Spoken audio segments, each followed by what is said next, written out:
किसी भी term plan को परचेस करने से पहले हमें उस प्लान के सारे फीचर्स और बेनिफिट्स तो पता होने ही चाहिए। साथ ही साथ उस कंपनी के क्लेम सेटलमेंट का ट्रैक रिकॉर्ड भी पता होना चाहिए, क्योंकि सिर्फ क्लेम सेटलमेंट देखकर हम किसी भी कंपनी का क्लेम एनालिसिस नहीं कर सकते। नमस्कार दोस्तों, मैं हूं आशुतोष, आपका पर्सनल फाइनेंस कोच। आज के इस वीडियो में हम मैक्स लाइफ इंश्योरेंस के स्मार्ट प्रोटेक्ट प्लस प्लान के सारे फीचर्स और बेनिफिट्स को डिटेल में डिकोड करेंगे। साथ ही साथ लास्ट 5 ईयर के इनके क्लेम्स का ट्रैक रिकॉर्ड भी देखेंगे कि क्लेम सेटलमेंट रेशियो के अलावा अदर पैरामीटर्स कैसे हैं और उनके बेसिस में हमें इस इंश्योरेंस को परचेस करना चाहिए या फिर नहीं परचेस करना चाहिए। चलिए वीडियो को शुरू करते हैं। स्मार्ट सिक्योर प्लस प्लान के यदि हम फीचर्स और ऑप्शंस की बात करें तो इस प्लान में मिनिमम एंट्री एज हमें 18 ईयर्स की मिलती है and maximum entry age 65 years है। मैक्सिमम टेन्योर की बात करें तो इस प्लान में हमें मैक्सिमम टेन्योर 85 ईयर्स के लिए मिलता है। मतलब कि इस प्लान में हमें होल लाइफ कवर या फिर 99 ईयर्स का कवर अवेलेबल नहीं है। वैसे भी 99 ईयर्स के लिए या फिर जो होल लाइफ कवर होता है वह एक टाइप का इन्वेस्टमेंट प्लान हो जाता है और वह फाइनेंशियली इतना स्मार्ट डिसीजन नहीं होता है। प्रीमियम पेइंग टर्म की बात करें तो इस प्लान में हमें सिंगल पे, लिमिटेड पे एंड रेगुलर पे का ऑप्शन मिलता है। सिंगल पे मतलब कि आप पूरे टेन्योर का प्रीमियम एक ही बार में पे कर देते हैं सिंगल प्रीमियम में। रेगुलर पे का मतलब यह है कि जितने सालों तक आपका कवर चलते रहेगा उतने सालों तक आप प्रीमियम पे करेंगे। और लिमिटेड पे का मतलब यह है कि आप कुछ लिमिटेड प्रीमियम्स में अपना पूरे एंटायर टर्म का प्रीमियम पे कर देते हैं। लिमिटेड पे के लिए आपको 5 पे, 10 पे, 12 पे, 15 पे और पे टिल 60 का ऑप्शन मिलता है।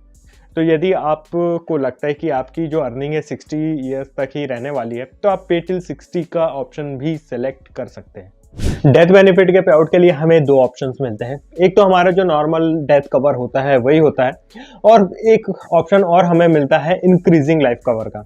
यदि हमें ऐसा लगता है कि फ्यूचर में इन्फ्लेशन के कारण हमारा जो करंट सम एश्योर्ड है या जितने अमाउंट की हमने पॉलिसी अभी लिए हैं फ्यूचर में उतनी ज़्यादा सफिशिएंट नहीं होगी, तो ऐसे केस में हम एक इंक्रीजिंग लाइफ कवर का ऑप्शन सेलेक्ट कर सकते हैं। इस प्लान में हमें 5% per annum maximum up to 100% के इंक्रीजिंग कवर का ऑप्शन मिलता है।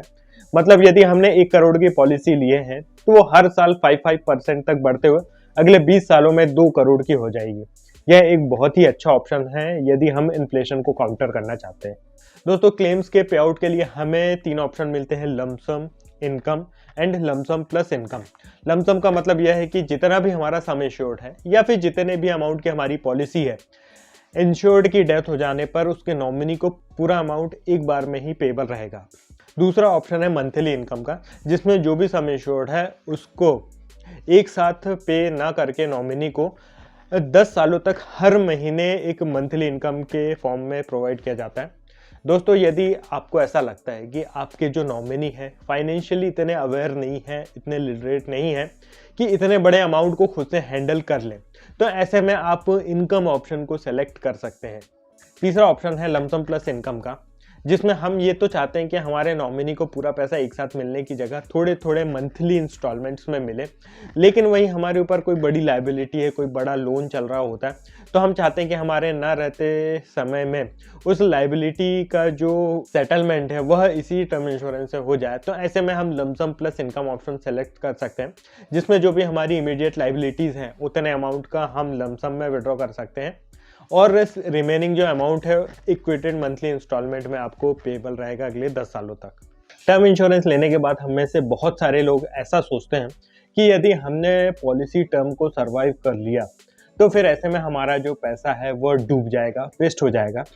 ऐसे में आपका पैसा डूबने से बचाने के लिए या फिर पैसा वसूल करने के लिए आपको मरना ना पड़े, इसलिए कंपनी हमें रिटर्न ऑफ प्रीमियम का ऑप्शन देती है, जिसमें हम थोड़ा एक्स्ट्रा प्रीमियम पे करते हैं और यदि हम हमारा जो पॉलिसी का टर्म है उसे सर्वाइव कर लेते हैं तो हमारा जो भी प्रीमियम है वह हमें रिटर्न हो जाता है आफ्टर सर्वाइवल।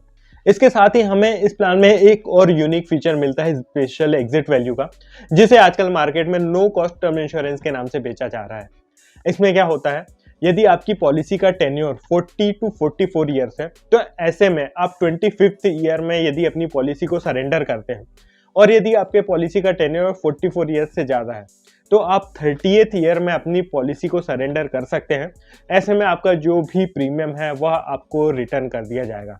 दोस्तों यदि हमने अभी टर्म इंश्योरेंस परचेज किया कि हमारी फाइनेंशियल लाइबिलिटीज 75-80 तक रहेगी, लेकिन हो सकता है कि 60 या फिर 65 में ही हमारी जो लाइबिलिटीज हैं वह ख़त्म हो जाए।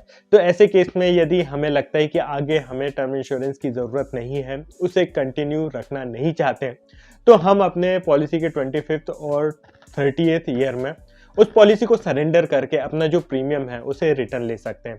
यह भी एक बहुत ही अच्छा ऑप्शन है। इस प्लान में हमें इनबिल्ट टर्मिनल इलनेस का राइडर फ्री ऑफ कॉस्ट मिलता है। दोस्तों टर्मिनल इलनेस का मतलब यह होता है कि ऐसी इलनेस जिसमें डॉक्टर ये डिक्लेयर कर देते हैं कि इस बीमारी के कुछ महीनों बाद पेशेंट की डेथ हो सकती है, इंश्योर्ड की डेथ हो सकती है। ऐसे केस में यदि इंश्योर्ड को टर्मिनल इलनेस हो जाती है तो उसके जो सम एश्योर्ड का पे आउट है उसे डेथ से पहले ही हो जाता है, जो कि मैक्सिमम 1 CR तक अवेलेबल रहेगा।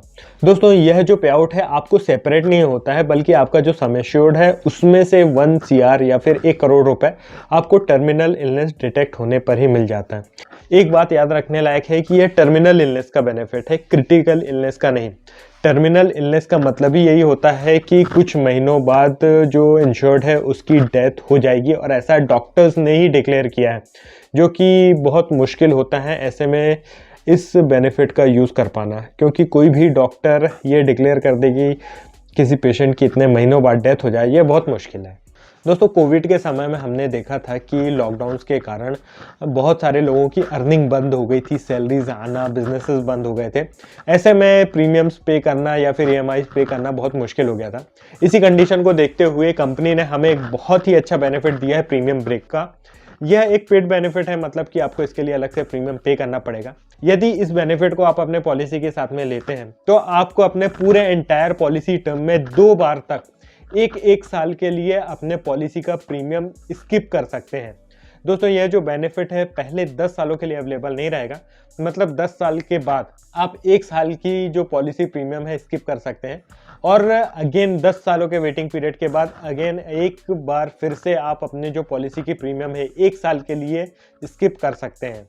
दोस्तों यदि आपने यह बेनिफिट लिया है लेकिन इस बेनिफिट को यूटिलाइज नहीं किया है, मतलब कि आपने अपना प्रीमियम स्किप नहीं किया है, तो वॉलेंट्रीली जो आपके लास्ट के 2 साल के जो प्रीमियम्स है वह वेव ऑफ हो जाएंगे। दोस्तों इस प्लान का एक और यूनिक बेनिफिट है कि इस प्लान में हमें जॉइंट लाइफ कवर का ऑप्शन मिलता है, जिसमें आप अपने स्पाउस के लिए भी अपने ही पॉलिसी के साथ में एक लाइफ कवर परचेज कर सकते हैं। दोस्तों यह जो प्लान है सिर्फ 1 करोड़ या उससे ऊपर की पॉलिसी के लिए ही अवेलेबल है, जिसमें मैक्सिमम 50 लाख रुपीस तक का सम एश्योर्ड अवेलेबल रहेगा सेकेंडरी लाइफ के लिए, क्योंकि प्राइमरी इंश्योरर तो आप रहेंगे। आप यदि अपने स्पाउस को भी अपने पॉलिसी में ऐड करते हैं तो उनके लिए मैक्सिमम 50 लाख रुपीस का जो है सम एश्योर्ड अवेलेबल रहेगा। इन केस यदि प्राइमरी इंश्योर्ड से पहले यदि स्पाउस की डेथ हो जाती है तो सिर्फ 10 लाख रुपीस का जो सम एश्योर्ड है वह पेएबल रहेगा, और यदि प्राइमरी इंश्योर्ड के बाद सेकेंडरी इंश्योर्ड की डेथ होती है तो जो 50 लाख का सम एश्योर्ड है वह अवेलेबल रहेगा।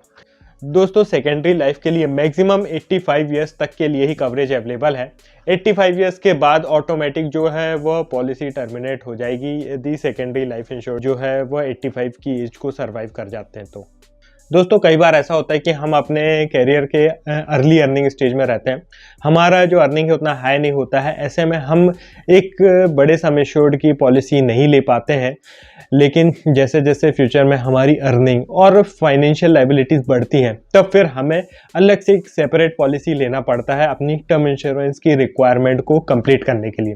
दोस्तों इसी प्रॉब्लम के सॉल्यूशन के लिए इस पॉलिसी में हमें एक ऑप्शन मिलता है voluntary top up of sum assured का, जिसमें यदि हम इस पेड बेनिफिट को अपने पॉलिसी के साथ में लेते हैं तो अपने 50 की एज से पहले कभी भी अपने पॉलिसी को डबल सम एश्योर्ड की कर सकते हैं रिस्पेक्टिव प्रीमियम पे करके। मतलब हमें अलग से एक सेपरेट पॉलिसी नहीं लेना पड़ेगा, हमारी एग्जिस्टिंग पॉलिसी का ही सम एश्योर्ड जो है वह डबल हो जाएगा। इस प्लान में हमें एक्सेलरेटेड क्रिटिकल इलनेस का राइडर मिलता है। इसका मतलब यह है कि जो भी कंपनी की एक डिसीज की लिस्ट होती है क्रिटिकल इलनेस की, यदि उन लिस्टेड डिसीज में से कोई एक डिसीज इंश्योर्ड को डिटेक्ट होती है तो जो क्रिटिकल इलनेस का सम एश्योर्ड है उसका लमसम बेनिफिट पे आउट हो जाता है। दोस्तों एक बात इसमें ध्यान रखने वाली यह है कि क्रिटिकल इलनेस का जो बेनिफिट है एक्सेलरेटेड है, सेपरेट नहीं है। मतलब कि आपका जो भी बेसिक सम एश्योर्ड है, जितने अमाउंट की आपकी पॉलिसी है उसमें से ही आपके क्रिटिकल इलनेस का जो बेनिफिट है कम करके आपको पहले पे कर दिया जाता है क्रिटिकल इलनेस के केस में। क्रिटिकल इलनेस के लिए आपको मिनिमम 5 लाख से मैक्सिमम 50 लाख तक के सम एश्योर्ड का ऑप्शन रहेगा, जो कि आपके बेसिक सम एश्योर्ड के 50% से ज़्यादा नहीं हो सकता है। अदर राइडर्स की बात करें तो एक्सीडेंटल डेथ बेनिफिट का राइडर भी इस प्लान में हमें मिलता है, जिसमें एक्सीडेंटल डेथ के केस में एडिशनल सम एश्योर्ड का पे आउट होता है, जो कि 50,000 से लेके 1 CR तक हम कुछ भी सेलेक्ट कर सकते हैं। और यह जो सम एश्योर्ड है एक्सीडेंटल डेथ का, हमारे बेसिक सम एश्योर्ड के 100% से ज़्यादा नहीं होना चाहिए। इसके अलावा इस प्लान में हमें एक बहुत ही इंपॉर्टेंट राइडर मिलता है, वेवर ऑफ प्रीमियम। दोस्तों, यदि किसी एक्सीडेंट के कारण या फिर क्रिटिकल इलनेस के कारण हमें कोई परमानेंट डिसेबिलिटी हो जाती है, तो ऐसे केस में हमारे जो फ्यूचर के सारे प्रीमियम्स हैं वे ऑफ हो जाते हैं और हमारी पॉलिसी के जो बेनिफिट हैं वो कंटिन्यू चलते रहते हैं। यह एक बहुत ही अच्छा राइडर है जिसे हमें हमारी पॉलिसी के साथ लेना ही चाहिए। दोस्तों, यदि आपको यह वीडियो अच्छा लगा हो और आप हमारे काम को सपोर्ट करना चाहते हो, तो आप यह पॉलिसी हमारे साथ भी परचेज कर सकते हैं, जहां हम आपकी करंट फाइनेंशियल सिचुएशन के अकॉर्डिंग एक सही अमाउंट का टर्म इंश्योरेंस आपको रिकमेंड करेंगे और आपको पॉलिसी प्रोवाइड करेंगे। चलिए क्लेम एनालिसिस स्टार्ट करते हैं। दोस्तों, क्लेम एनालिसिस के लिए हमने लास्ट 5 ईयर का डाटा लिया है IRDAI के एनुअल रिपोर्ट से, जिसमें हमने इस कंपनी के लास्ट 5 ईयर के पेंडिंग क्लेम्स को देखा है। उन पेंडिंग क्लेम्स के लिए कितना अमाउंट पेंडिंग है, कितने क्लेम्स सेटल हुए हैं और उन सेटल क्लेम्स के लिए कितना अमाउंट सेटल हुआ है, कितने % क्लेम रिजेक्ट हुए हैं और उन रिजेक्टेड क्लेम्स के लिए कितना % अमाउंट रिजेक्टेड है।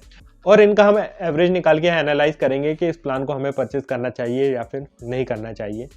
दोस्तों, इस शीट में मैंने 2017-18 से 2021-22 तक का डाटा लिया है, जिसमें 17-18 में हम देखें तो पेंडिंग क्लेम्स में सिर्फ 2 ही क्लेम्स पेंडिंग है और इनका बेनिफिट अमाउंट ओनली 1.2 CR है।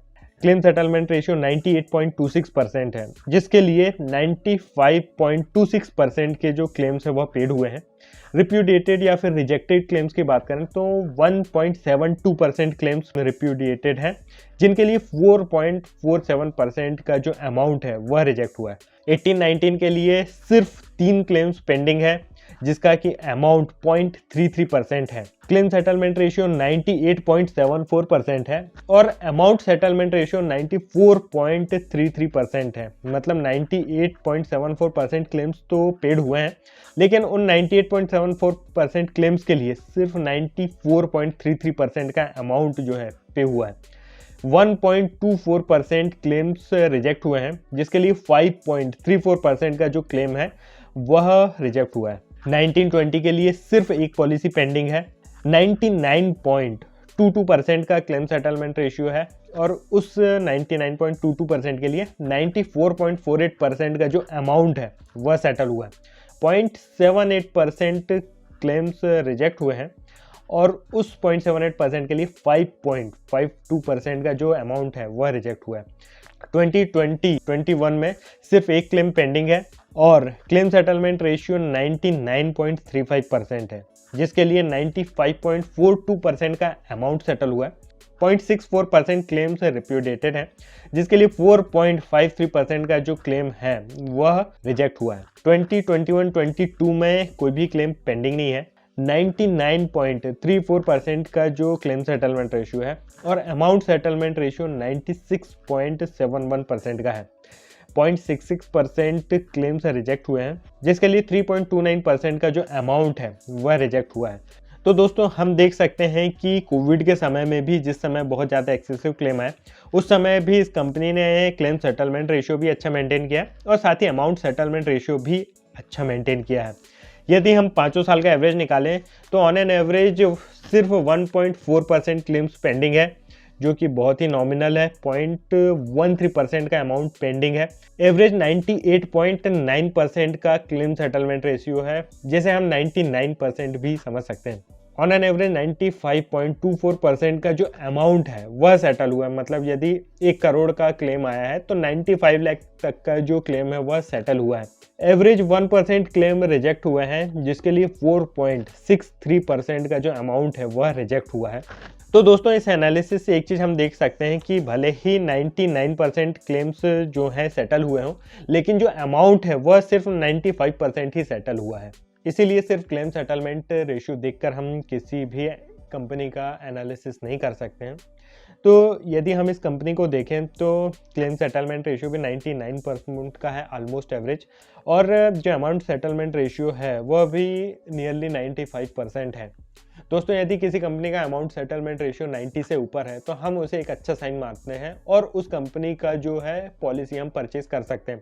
यदि आपने मेरे दूसरी कंपनीज के एनालिसिस वीडियोस देखा होगा तो बड़े बड़े कंपनियों के भी जो अमाउंट सेटलमेंट रेशियो है वह 90 है और 90 के आसपास है या 90 से कम भी है।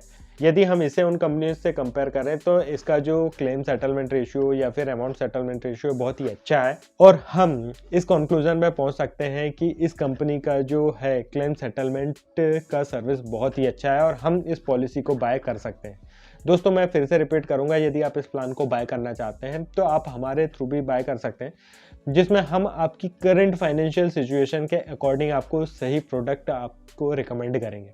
दोस्तों इस प्लान से रिलेटेड यदि आपका कोई भी डाउट हो तो आप नीचे कमेंट करके पूछ सकते हैं। यदि आपको वीडियो अच्छा लगा तो इसे लाइक ज़रूर करें और चैनल को सब्सक्राइब करें ताकि आपको ऐसे ही इंफॉर्मेटिव वीडियोस और भी मिलते रहें। दोस्तों आज के लिए बस इतना ही, मिलते हैं नेक्स्ट वीडियो में। धन्यवाद।